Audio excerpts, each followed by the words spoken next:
میں شاہ صاحب کی بیوی کی خاص ملازمہ تھی۔ شاہ صاحب کی بیوی مجھ سے کہتی تم میرے شوہر سے نکاح کر لو اور جب بیٹا ہو تو وہ مجھے دے دینا، میں تمہیں مالا مال کر دوں گی۔ میں نے بہت سوچنے کے بعد ہاں کر دی، کیونکہ ویسے بھی سالوں پہلے جو ظلم میرے ساتھ ہوا تھا کوئی مجھ سے شادی نہیں کرنا چاہتا تھا۔ لیکن حیرت ہوئی جب شادی کی رات شاہ صاحب کمرے میں اندھیرا کر کے آئے اور ساری رات قدموں میں بیٹھ کر روتے رہے اور کہتے تو مجھے معاف کر دے۔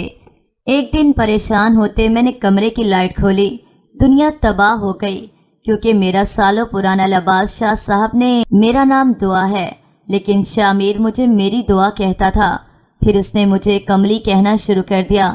میں اس کے پیچھے بھاگتی ننگے پاؤں اور میری ماں کہتی اپنا نہیں تو اس کی عزت کا ہی خیال کر، وہ بڑے لوگ ہیں۔ میری ماں ایک کمہار کی بیٹی تھی، سارا دن اپنے باپ کے ساتھ گھڑے بناتی تھی، لیکن اب پتہ نہیں مٹی کی تاثیر وہ نہیں تھی یا کمہاروں کے ہاتھوں میں پہلی سی مہارت نہیں تھی۔ گھڑے پہلے کی طرح اچھے نہ ہوتے۔ پھر اب گھر گھر بجلی آ گئی، لوگوں کے گھر پکے ہو گئے تو فریزر بھی آ گئے، اب کسی کو گھڑوں کی ضرورت نہ رہی تو میرے نانا نے بھی یہ کام بند کر دیا۔ وہ اب گدھا گاڑی پر گاؤں گاؤں بچوں کے کھلونے جو مٹی سے بنتے تھے بیچتا۔ میری ماں کھلونے بناتی اور اپنے ابا کو بیچنے کے لیے دیتی تھی۔ میری نانی دمے کی مریض تھی، سارا دن چارپائی پر پڑی کھانستی رہتی۔ ان کے پاس اتنے پیسے نہیں تھے کہ اس کا علاج ہی ہو سکتا۔ جمعرات کو ان لوگوں کی موج ہو جاتی تھی، کچھ لوگ ختم دلا کے روٹی ان کے گھر بھیج دیتے تھے۔ سب کو لگتا تھا فیکے کمار کا گھر ہی سب سے زیادہ درود کی روٹی کا حقدار ہے۔ میری ماں سارا دن مٹی کے ساتھ مٹی ہوئی رہتی۔ ایک بھائی تھا، وہ بھی چھوٹا تھا۔ میری ماں 17 سال کی ہوئی تو میری نانی کو بیٹی کی فکر ہونے لگی۔ کہا کب تک کھلونے بیچتی رہے گی، اب تیرا گھر بسا دینا چاہیے۔ میری نانی کا ایک بھتیجا جو کسی بڑے آدمی کا ڈرائیور تھا، اس سے میری ماں کی شادی کر دی گئی۔ میری ماں اب شادی ہو کر اس حویلی میں آ گئی۔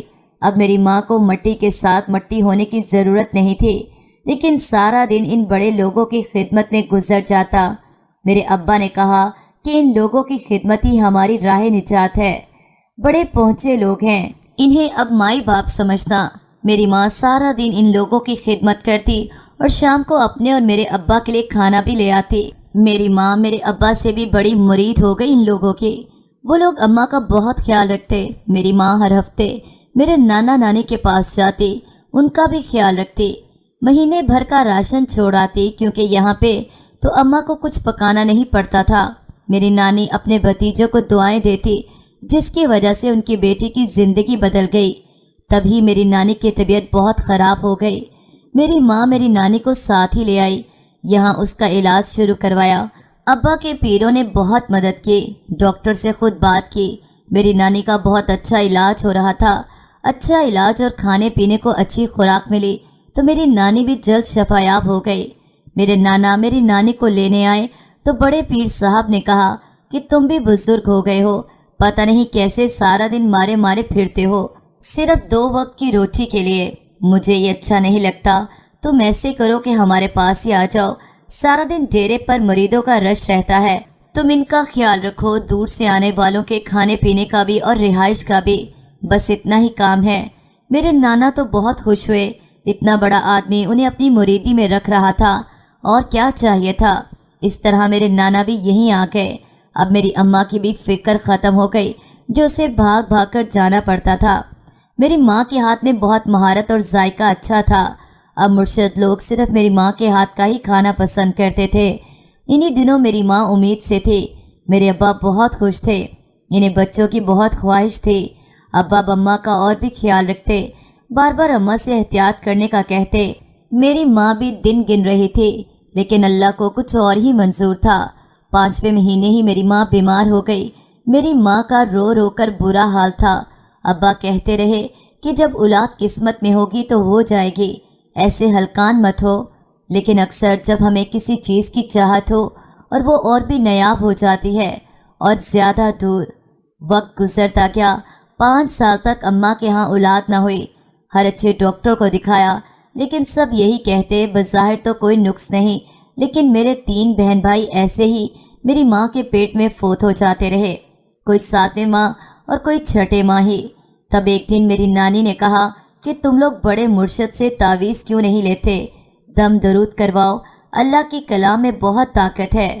تب میرے ابا کو احساس ہوا کہ ہم لوگ اس طرف کیوں نہیں گئے، جبکہ ان کے پاس تو لوگ دور دور سے آتے تھے۔ بڑے مرشد نے دم کیا، تعویذ دیا، اور پھر اللہ کی کرنی ایسی ہوئی، سال بعد ہی میرا بھائی فرقان پیدا ہوا۔ ایک صحت مند بچہ گود میں دیکھ کر میرے والدین جی اٹھے تھے۔ میرے ابا نے مرشد کا منہ میٹھا کروایا، اور اس دن سے مرشد پہ بھروسہ اتنا ہو گیا کہ میرے ابا کو لگتا کہ ان کی بات حرف آخر ہے۔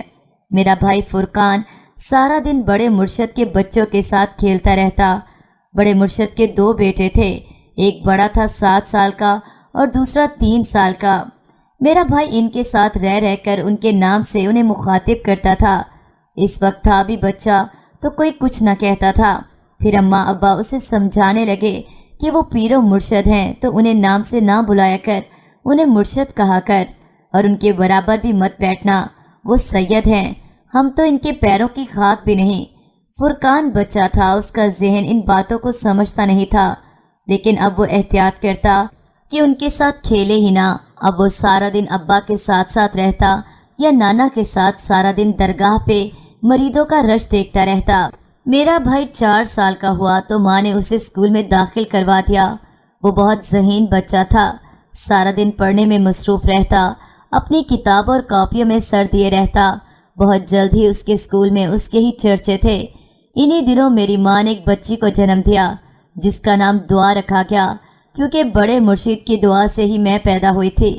میری ماں بہت خوبصورت تھی، میرا باپ پرکشش مرد، لمبا قد اور تیکھے نکوش۔ میں نے رنگ اپنی ماں کا چرایا اور نقش اپنے باپ کے۔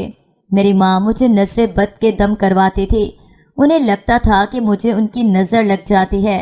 مرشد نے کہا تھا کہ اسے کالا لباس نہیں پہنانا۔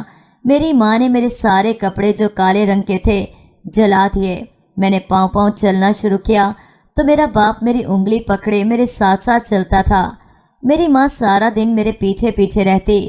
میرا بھائی مجھے اپنی کتابوں میں بنی تصویریں دکھاتا، لفظوں کی پہچان کرواتا۔ مجھے اماں ابا کہتے کہ بھائی کہا کرو، لیکن میں فرقان کو فقی کہتی تھی۔ وہ مجھے گود میں اٹھا کے کبھی درگاہ پہ لے جاتا۔ جب میں بھی اسکول جانے کی عمر کی ہوئی تو مرشد نے مجھے اپنی بیٹی کے ساتھ اس کے اسکول میں داخل کروا دیا۔ اب میں اور مرشد کی بیٹی ایک ہی اسکول میں جاتے تھے۔ شام کو میں ان کے بچوں کے ساتھ کھیلتی تھی۔ مرشد کی بیگم بہت اچھی عورت تھی، سید زادی تھی، اس کے ساتھ بڑے دل کی مالک تھی۔ وہ مرشد کی دوسری بیوی تھی جس سے ان کی یہی ایک بیٹی تھی۔ پہلی بیوی سے ان کے 2 بیٹے تھے، شامیر اور شاہ زین، لیکن سب رہتے اسی حویلی میں تھے۔ اماں کہتی کہ مرشد کا ڈر ہی اتنا ہے کہ مجال ہے جو دونوں بیویاں کبھی آپس میں لڑی ہوں۔ بچے بھی محبت سے رہتے تھے۔ ایک دن مرشد کی بیٹی جس کا نام وردہ تھا، اسے بخار تھا، وہ اسکول نہیں گئی۔ میں نے ابا سے کہا کہ مجھے بھی چھٹی کرنی ہے۔ اس وقت میں 8ویں جماعت میں تھی۔ ابا نے کہا آج تیری سہیلی جو نہیں جا رہی تو کیوں جائے گی؟ میں سارا دن وردہ کے ساتھ رہی۔ وردہ میرا بہت خیال رکھتی تھی، اس میں بھی اپنی ماں کی طرح نخرے نہیں تھے۔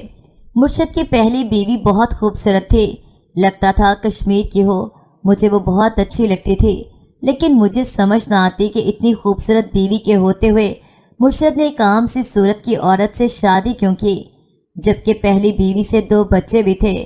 میں نے اپنے ذہن میں اٹھتے سوالوں کا ایک دن اپنی ماں سے پوچھا تو ماں نے بتایا کہ مرشد کی شادی ان کے والد اپنی زندگی میں ہی کر گئے تھے۔ مرشد کی پہلی بیوی ان کی کزن ہے، لیکن مرشد ایک اور لڑکی سے محبت کرتے تھے۔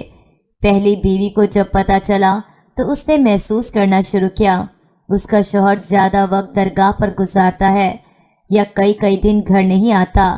اماں نے بتایا کہ میں گواہ ہوں، بڑی بیوی بہت روتی تھی میرے سامنے کہ ان کا شوہر ان سے محبت نہیں کرتا، جبکہ اس وقت ایک بیٹا بھی تھا، شاہ زین، جس سے مرشد بہت محبت کرتے تھے۔